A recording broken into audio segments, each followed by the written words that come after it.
Tonight we're going to talk about how to set up goals, especially with the new years.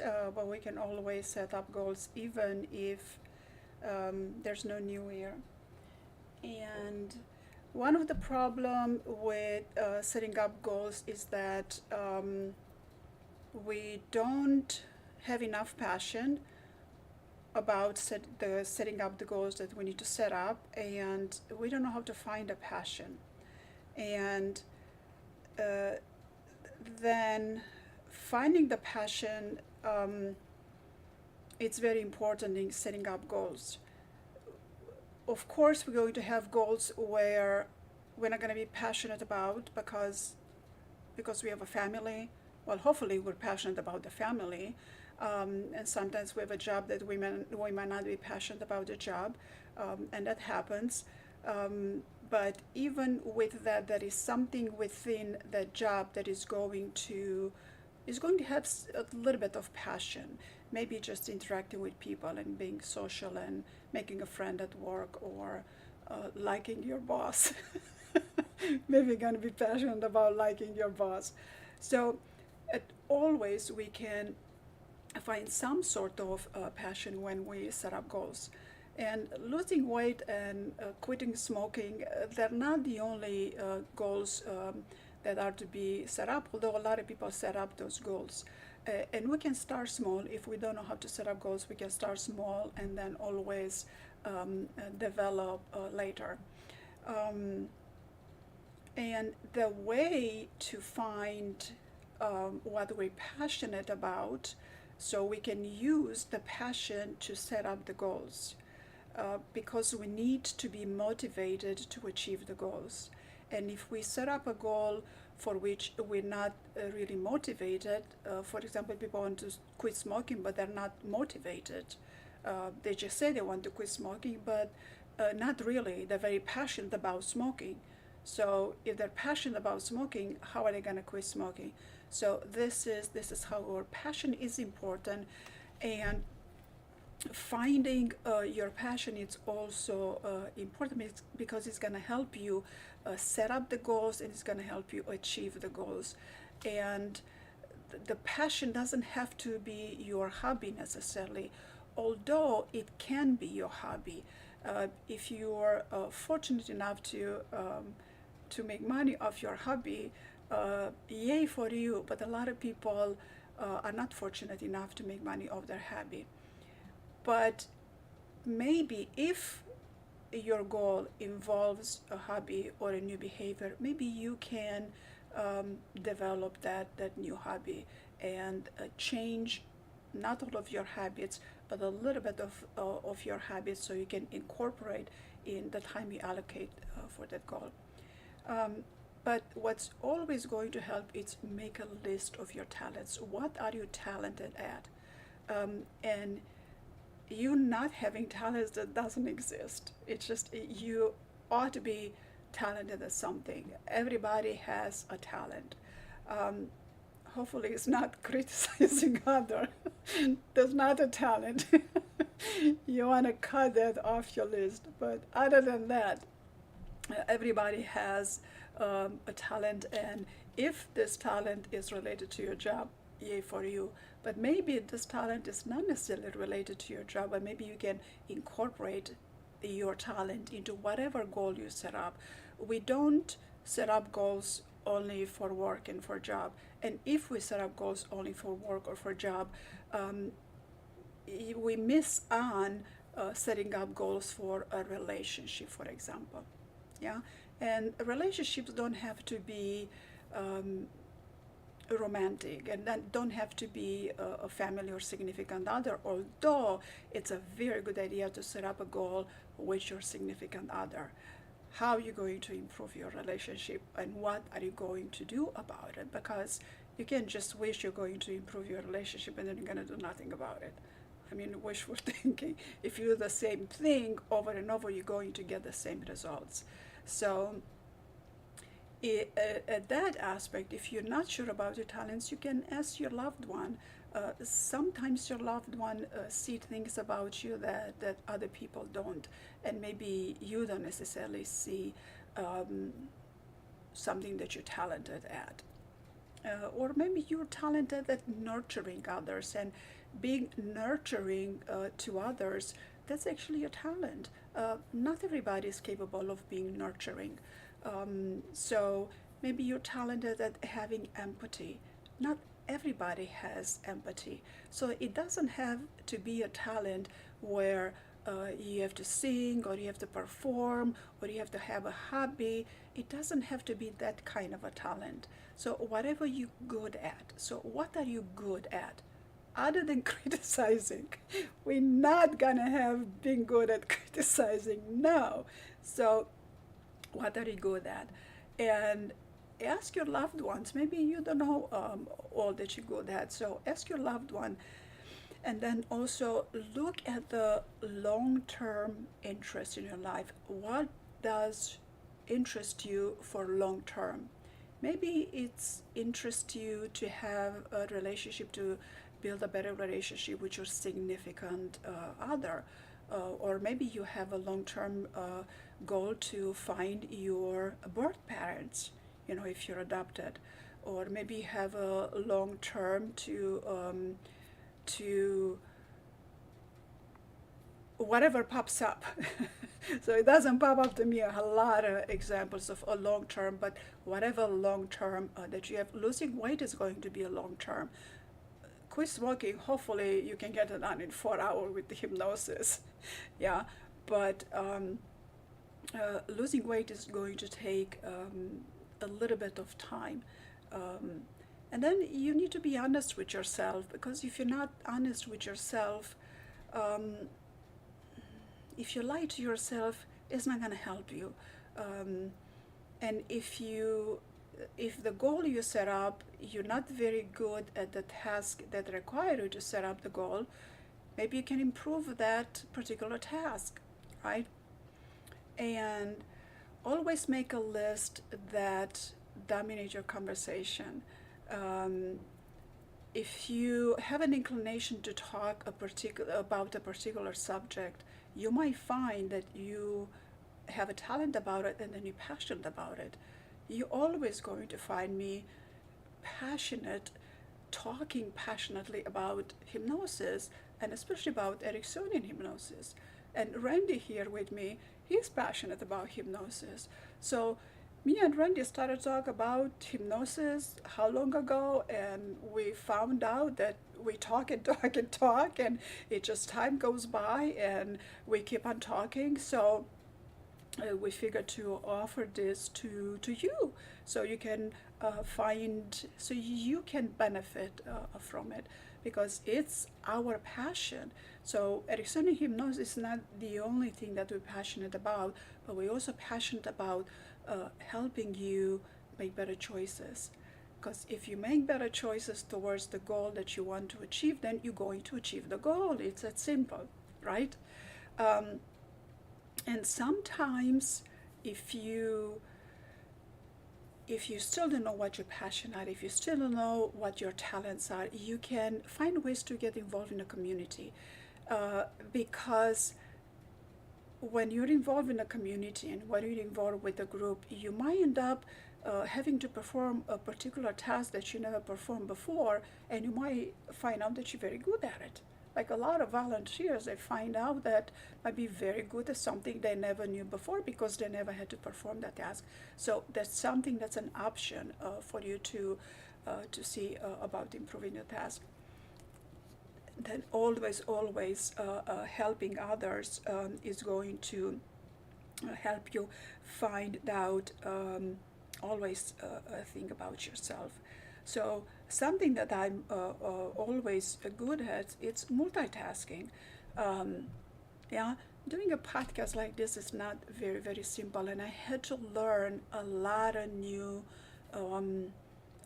software, and that's so much involved into doing this. When you do a live with your cell phone, that's very easy.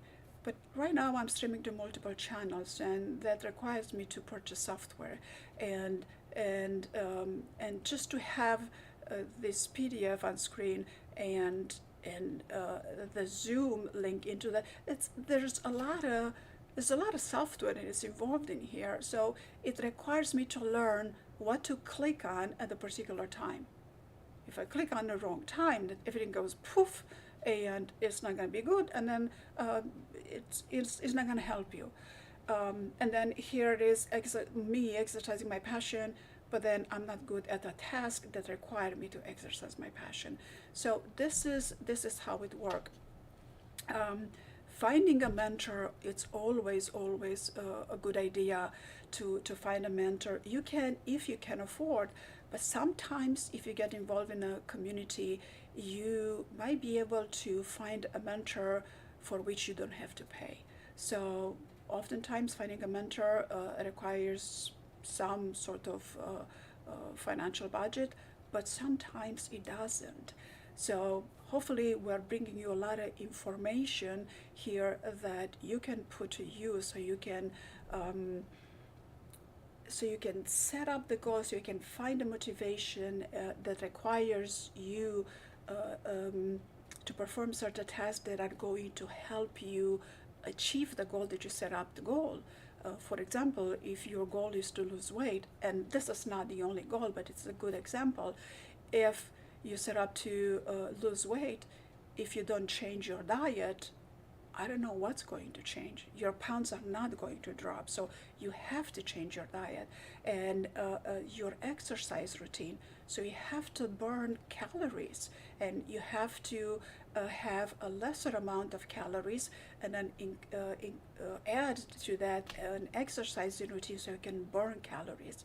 Because you're not going to burn calories by doing nothing and eating the same amount of foods, the same amount of calories, and doing that. This is not going to happen. And it's true that a lot of people go about losing weight and nothing happens, or they work very hard and they don't achieve the results that they were hoping to.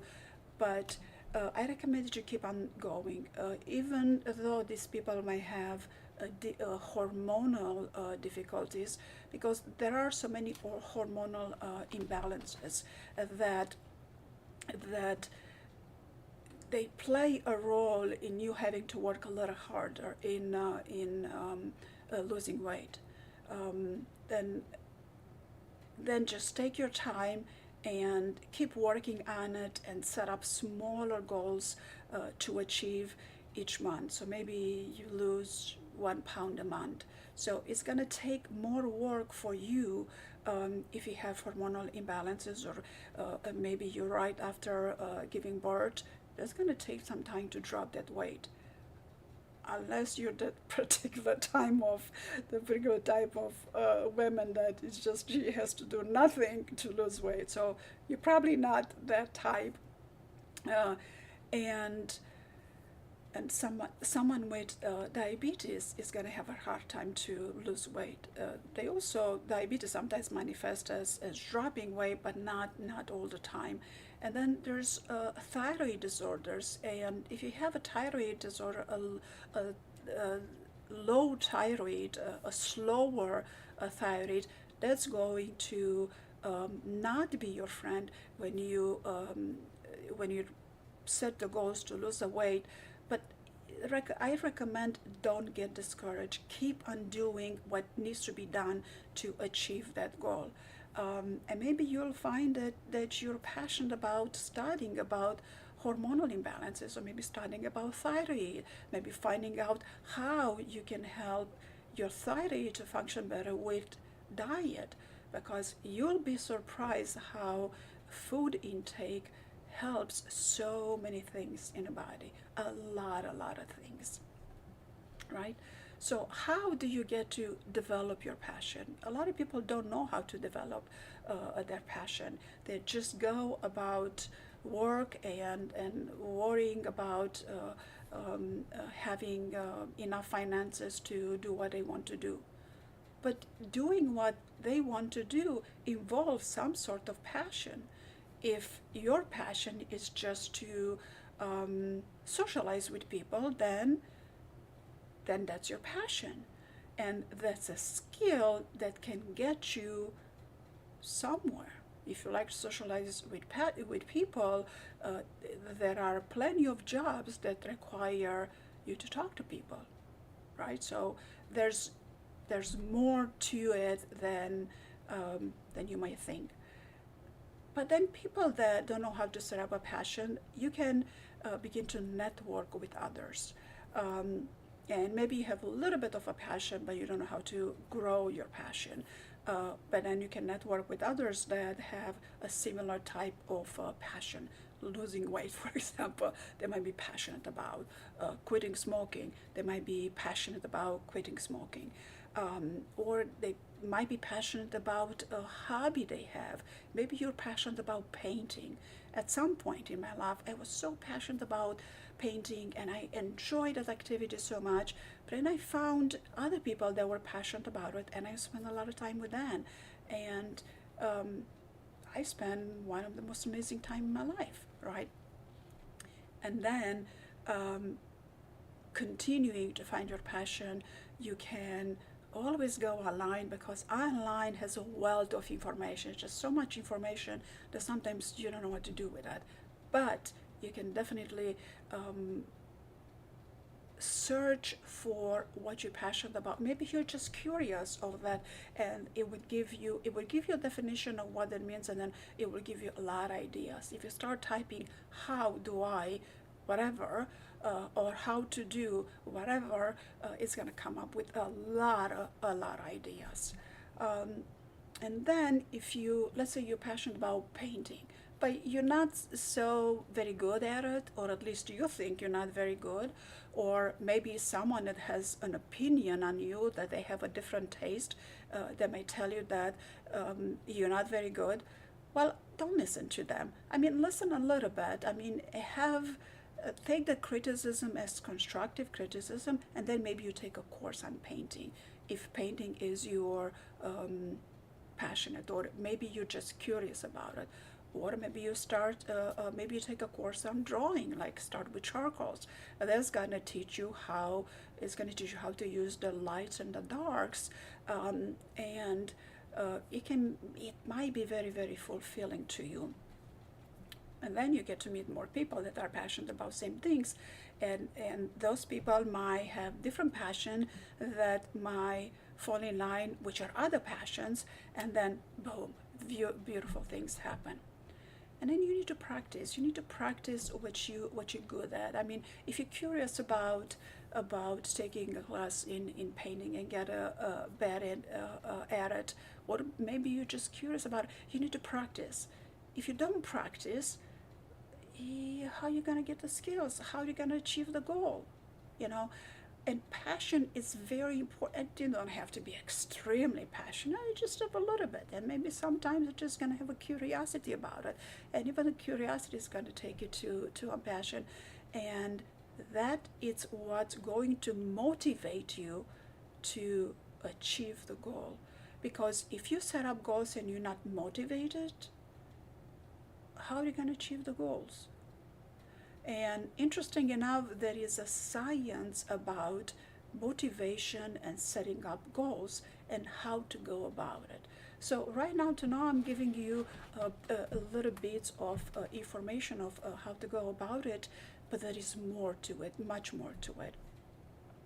And then if you have a job, whatever job you have at work, you can always find a little bit in that task that you're passionate about. It's something that you like to do. So whatever you like to do, there's a passion in it, right? There's a skill in it. So if your job, it's not bringing you a lot of smiles on your face, right?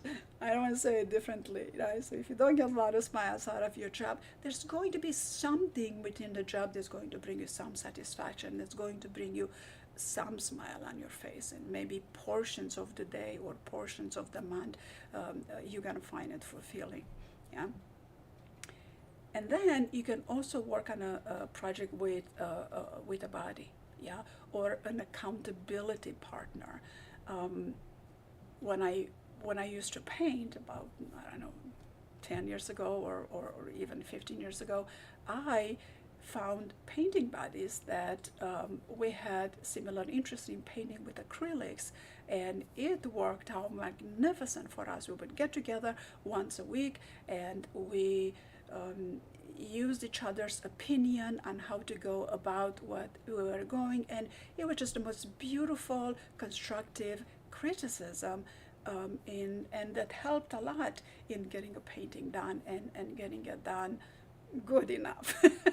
maybe not good enough for other critics, but good enough for what you want to achieve. Um, and you can always teach someone something, because when you go about teaching, you will find resources that are dormant, and these resources are important, right? Very, very important. So maybe you can teach someone something, like you can teach kids something, or whomever, maybe a neighbor, or your child. You kind of have to teach a lot of things. Or maybe your significant other, you teach your significant other something, yeah? Um, because that's the quickest way to master something, when you teach it. Um, and then, of course, get a dedicated workroom, like in painting. I would have a dedicated workroom because painting requires some messing up. And now with hypnosis, I have a dedicated space for doing hypnosis, and it works very, very well. And then of course you're going to have obstacles, and there's no doubt about it. Obstacles that are going to be there, and discouragement. You're going to have some sort of discouragement, and when you think that not everything is going right. But don't just understanding that you're going to have obstacles, and then you're going to be discouraged. You fall off the horse. Get back on a horse, and keep on working at it, and keep yourself disciplined about it. Why? Because you are going to reap the rewards. You're going to reap the rewards, and when you set up a series of smaller goals to achieve the bigger goals, because that's how it goes. You set up a series of smaller goals to go for the bigger goal. Um, every time you achieve that little goal, your brain is going to release the neurotransmitter dopamine, which dopamine has a lot to do with satisfaction and you feeling good about what you did. So you see, set up smaller goal each day, and then feel good about it when you achieve them, and or feel good about it as the tasks go on, and then you're just going to have free dopamine. Your brain is going to release free dopamine. Your sympathetic part, your parasympathetic nervous system is going to be engaged. You're going to be more relaxed. So there's a lot of goodness that's happening inside your body, all for free, just because you're going to achieve the smaller step to achieving the bigger goal, and celebrating when you achieve the bigger goals. And when I say celebrating, I don't say celebrating with a big dinner. That's not necessarily required for a celebration, or alcohol is not always required for a celebration. You can always celebrate with a smile. Yeah, smiles are very important, and it brings you a great celebration. So I'm gonna have Randy come in with his wisdom to talk about motivation and goals, and how he would go about achieving goals. So, Randy? Well, I think, oh, by the way, happy National Hypnosis Day. Um, uh, well, having a goal has its positive and negatives. And one of, we talk a lot about goals every year, of course. Everybody, all of everybody, all of everybody. And just want to have a goal, want to have a goal. And one of the things I want to do with hypnosis is that goal achievement is not winning. And what that means is, for most people, it's not going from point A to point B direct. It's nice when that happens, but it's typically not like that. And everyone knows this common sense of this. But one of the things this hypnosis teaches is that it's a very, it's like, I used to, when I was doing psychotherapy, I would point this out about goal achievement in therapy. When one looks at a track of an airplane going from point A to point B, it's not a straight line. We think it should be because they're flying a straight line. But when it's evaluated, when you really look at how a plane flies, not only is it going up and down different altitudes, but it also goes back and forth, left and right, different places. It's not a straight line. So I used to just point that as a metaphor for how people reach their goals and how they achieve what they want to achieve. It is stop or start. It's beginning and stopping. And I'll give you a little story that you probably heard this times. But this is an example of how goals work and how hypnosis approaches things. And it does have to do with Milton Erickson. Milton Erickson was very physically sick. He had polio twice. And everyone who's ever been associated with them, which read his books, are amazed at how much he achieved goal-wise being so handicapped. Or not handicapped, it's a wrong word these days, but being so challenged. So anyway, he was a well-known shot put thrower came to him wanting to improve his performance. And for him, that's a very common kind of client and actually wants to improve their performance. And he wanted to reach a national record, which meant he had to throw, I don't know the exact specifics, but it was something like throw another 4 inches farther than he ever thrown. And for a shot put, that's the shot put on a barrel. So it was a major challenge for Richard Pudward. It's probably like that. But it was a very difficult, it was a goal he'd not been able to reach. He'd never been able to push it. And so Milton Erickson had an extremely interesting way of approaching that ended up that he was very surprised at how it went and what he did. He was really key being the Chuck Daddy was very intrigued about what he told him, what Erickson told him. It's something he'd never heard. So what Erickson did and what he told him and where he had him start was, he said, you want to throw another inch and a half. And we've tried many times. And we've come a little bit close, but not as near as close as you want. But you still want it. And as you keep trying and training, you can't get to that inch and a half mark. This is called joining and hypnosis or listening. He said, yeah, that's true.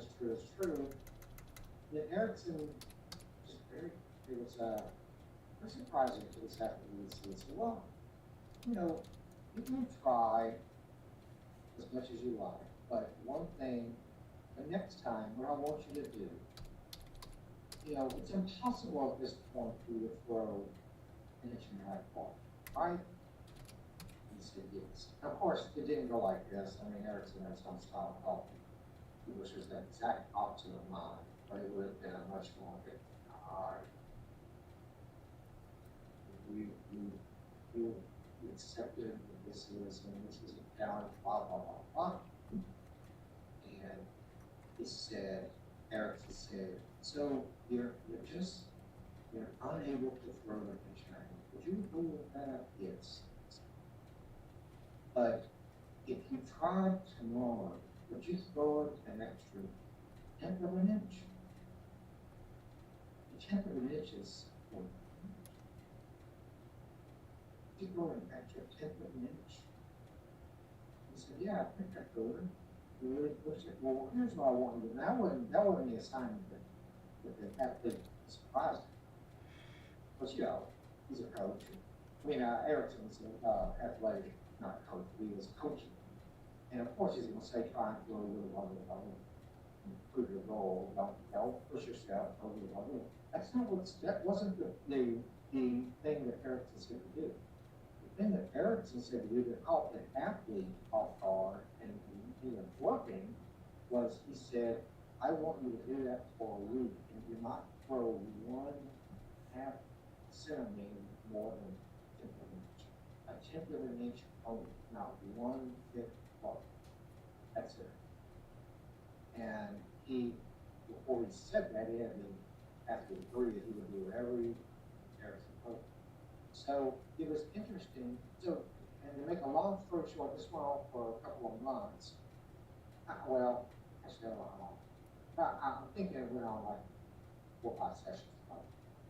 Eventually, the athlete did reach his goal and threw the shot put farther than anybody in the state had ever gone. Why was that? I mean, what was the magic? What was the secret sauce? And the secret sauce was, to me, was going intuitively against what we want to do in trying to achieve something. Achieving just enough to be acceptable and leaving it at that. So that's all, and leaving it there, not pushing forward. So if I want to lose 20 pounds in 6 months, and I am going to stay with a pound a month or whatever I want to do. Stay with maybe 4 or 5 pounds every 2 weeks, and you do that very, very gradually, and it's just going to find pounds. And I'll give you one more example. You probably heard this story also. Another example of how a different way to approach weight loss. I won't make bottle, but you know, every hypnotist in the world gets weight loss and smoking is the bread and butter. And so Erickson didn't want to approach it the traditional way because he was so different. He had a person who was binging. And she'd stop and feel guilty, and then she would binge again. A very typical pattern of binge. And what Erickson did was, instead of, I guess what I'm thinking, it's more of a breaking pattern. It's just changing the way the pattern is. And what Erickson did with her pattern was, he said, you have to be on a diet for 6 weeks. So 6 days a week. You know, to be strict with your diet. And you were strict things along the diet. And on day 7, you can binge. Well, I don't want to. You have to be. He made it part of your diet, which you did. Why? Because he wanted to break the pattern of binging, dieting, failing, binging, failing, dieting, a circular pattern the person had on a diet, being starving, binging, feeling guilty, binge eating, going back on the diet. We wanted to break that pattern, and that's how we did it. Sometimes we can do that on our own. Sometimes with a professional help to figure out what our patterns are. And you probably have a lot of stuff you need to understand. It's information about it and find patterns of behavior that we want to change.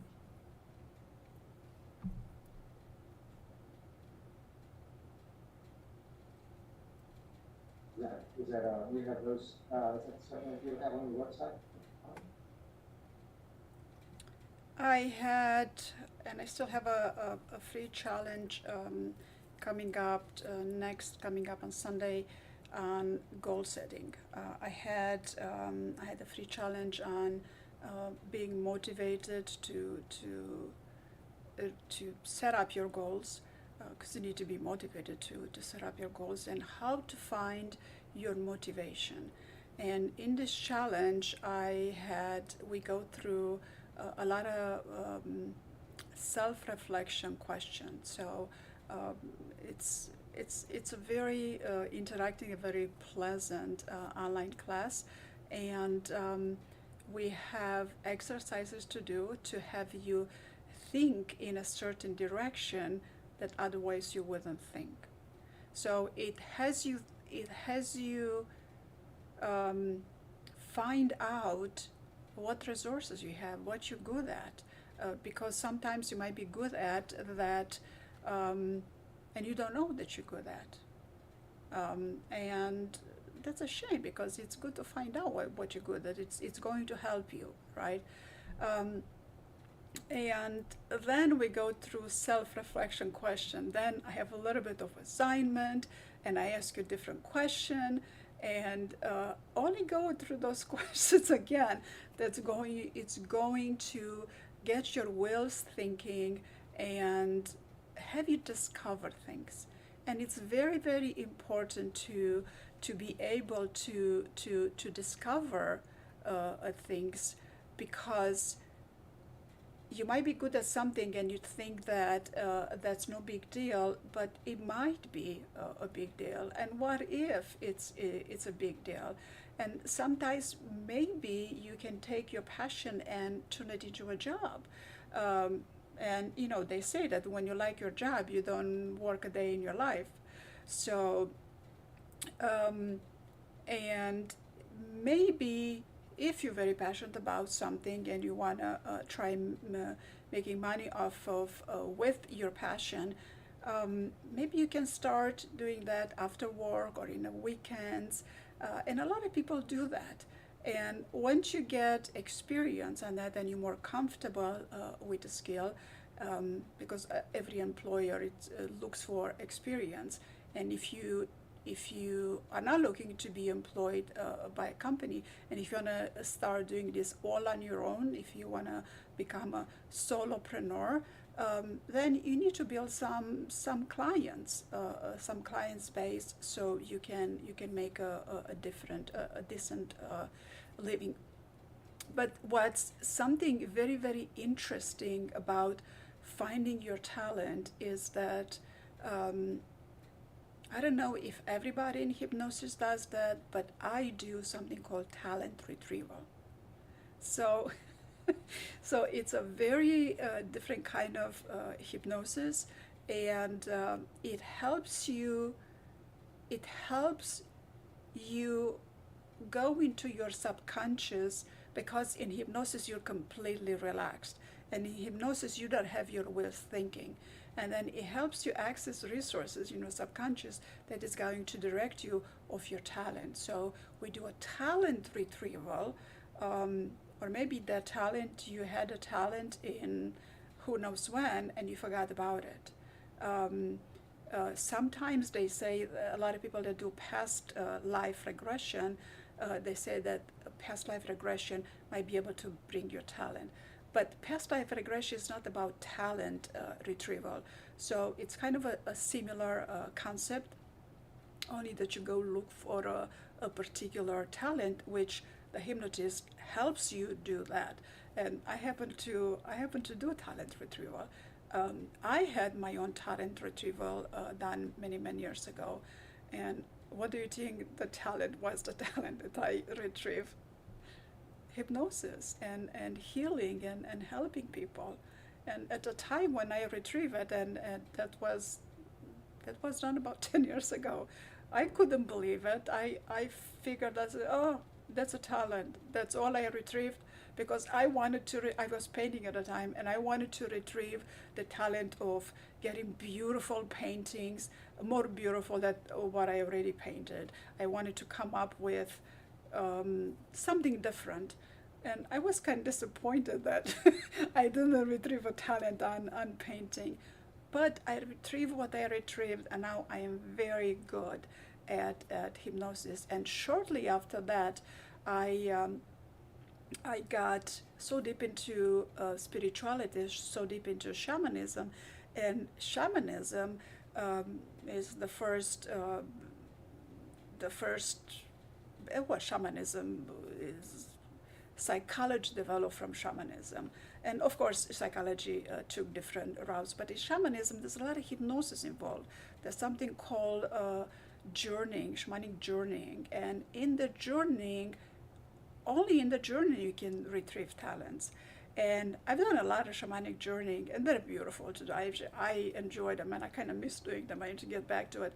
Um, uh, I um, I was able to retrieve some talents and get a better idea of and shamanic journey is not done with a guide and like hypnosis is done, and and um, and only doing that for such a long time and then taking that and being able to guide other people uh, in other stuff, not necessarily shamanic journeying, um, it brought me so much closer to hypnosis, and it helped me develop the skill of a hypnotist, and I'm a damn good hypnotist because of that. I mean, I've gone to hypnosis school and I'm board certified and all that, so I'm not using spirituality for that because a lot of people look down on that.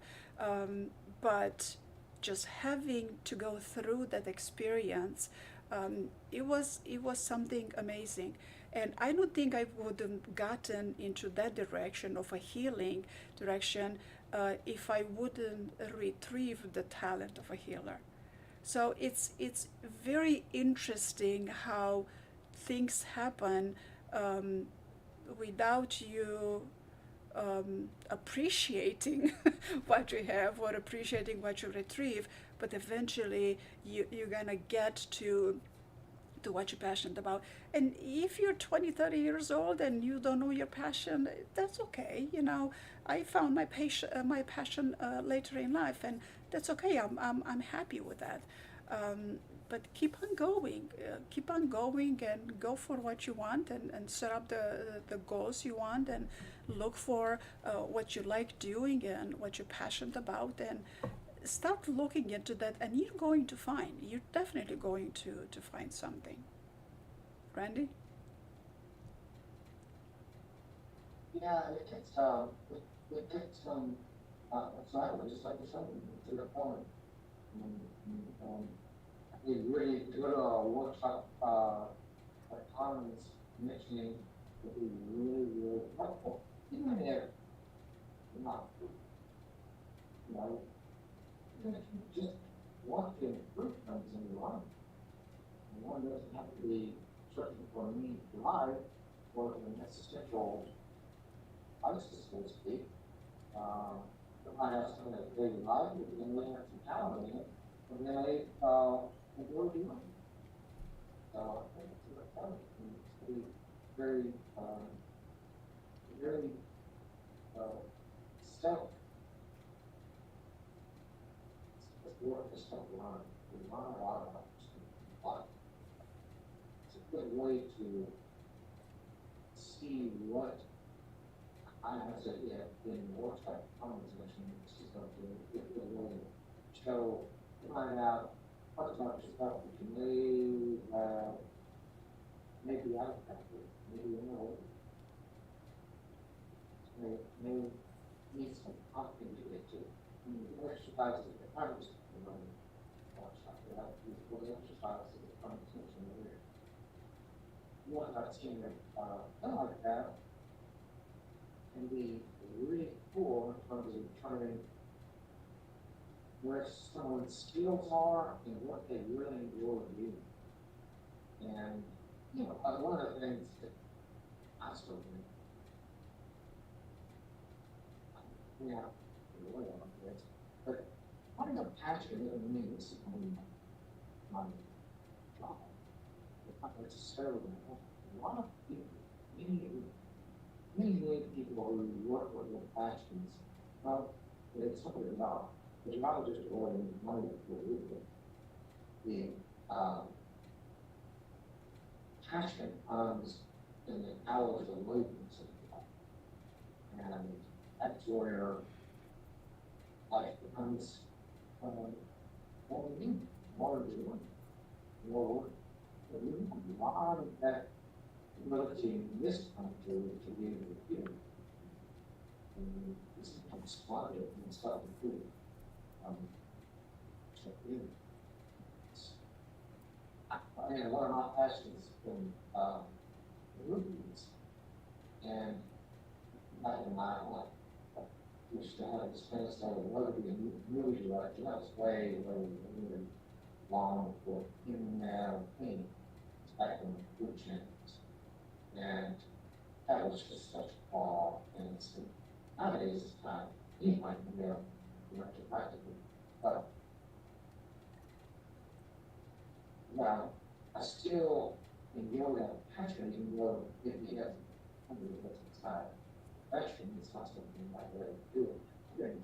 Not very, but then there's a line of that, and it's very hard. So, anyway, I have a passion, and it's something that enhances a person's life because it doesn't give it a direction, but it gives it meaning. It's spice to the style of it. Then instead of just doing the work for bread, it being bread for herbs, bean sprouts. Anyway, it's just my heart. So some of the things that you can do, like I have this a document on the screen that is going to help you. There are some self-reflection questions that you can use to have you get to what you want to get. And we all, when we go about achieving goals and trying to find our motivation, we're going to find obstacles, and it's not going to, we're going to be disappointed. So as hard as it is to go accomplish that goals and having obstacles, there is something positive about it every single day. So if you can reflect on the following: when met with negative things, take a minute to search for an upside of the situation. There's always something good about the situation. Even if you're not having a good day, there is an upside to the situation. And just think about it, and you're going to find it, or maybe talk about it with someone, and you're going to find what that upside is. And being positive, when you are positive, you're gonna get positive in a return. And it's not that difficult to be positive. And I'm not talking about toxic positivity, because that's a bit too much, but it's not that difficult to be positive. Think on a bright side, they say. And then the third the thing is that take time to find joy in the little things in life. And the passion and the talent doesn't have to be so big. Maybe you're passionate about enjoying the botanic garden, or passionate about enjoying a sunny day, or enjoying sunsets. Or there's a lot of people that enjoy sunrises, and they get up early every morning and enjoy the sunrise. And guess what? They enjoy that little activity, and their body gets flooded with dopamine. So you want to have all of this good, this happy neurotransmitters flooding you. So when you find yourself doubting yourself about you achieving a goal or not, you can start asking you, am I a positive person? Are you positive about the goal that you're about to achieve? Number one, yeah? And number two, what happens if I see the glass half full instead of half empty? So whatever difficulties you have, there's something positive about that event, about that situation. So if you look for the glass being half full, it's going to help you. So people that see the glass half empty, they're usually on a pessimistic side. So I'm not asking you to be overly optimistic, but optimism in achieving goals, it's always going to help. Optimism is going to be your friend. And then something else to reflect is that with your positive attitude, can you help someone through a difficult situation?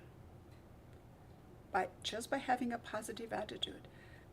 Because sometimes when someone goes through a difficult situation, you might want to go down with them, and there is a belief that when somebody dies, there is a belief that if a person that you're helping, grieving someone that they lost, there is a wrong belief that you have to grieve with them. Well, sometimes you do, and sometimes you don't. And if you stay positive about that, it's going to help that person that is grieving. And how are you going to stay positive? Because of someone dying is the biggest tragedy. Well, the way you're going to stay positive is like, you can say like, well, at least they're not suffering. At least they're not in pain. Well, they've gone to heaven. Well, they've gotten their wings and have gotten to heaven. So there's always something positive to say about things. And also, um, um, Patrick Henry said that I like the dreams of the future better than the history of the past. Well, no kidding. If you keep on dreaming in the past, then you're not going to achieve any goals. You're not going to be motivated. So the past is gone. Not much you can do about it other than learn. So learn from your past. Learn from the mistakes that you made. Learn from the successes that you made in the past. And some of the self-reflection question on that is number one, am I constantly looking for ways to improve myself? Are you? So I'm constantly looking for ways to improve myself, or at least something that I'm doing. I want to do it well. I'm passionate about doing things well. Do I do everything well? No, but I don't stop working on doing things well. And then number two, as a self-reflection, is there anything I'd like to do or say, but something in my past keeps stopping me? Oh, that's a good one. So reflect on that. What is it from your past that is keeping you from doing something that you like? Hmm? And then number three is that, do I tend to think negatively about situations because of things that I've dealt in the past? Hmm? So you see, it's not much you can do about the past other than learn from it. And oftentimes we get stuck in the past. Well, sometimes there's trauma in it. But even with trauma, we can work on the trauma with hypnosis. There's so many other therapies available for trauma. And if you look at what's keeping you from doing what you like from the past, you're going to find if you begin to self-reflect on it, yeah? And if you find yourself thinking negatively, just, oh, I'm not going to do that because I'm not good at it and nobody's going to like it and it's not going to benefit anybody. Well, I don't know who's liking my podcast here, me and Randy. And I don't know how many people are benefiting from it. But I know the people that are benefiting in it, and they tell me about it. So there it is. I go with it. So something like this, you also can do something like this. All right? So Randy, is there something you want to add? No, I think those are all great points. I like that list of questions. Um, yeah, I think that those are very useful, very helpful, and um, yeah, and I think that's just like well. Do you have anything to add to it?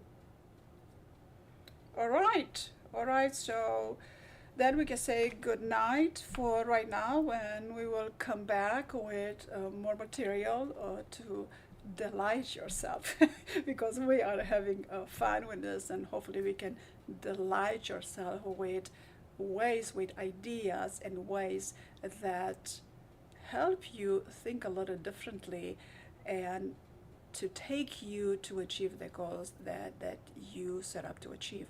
And if you're not doing very good at it, we can always help you with a hypnosis session.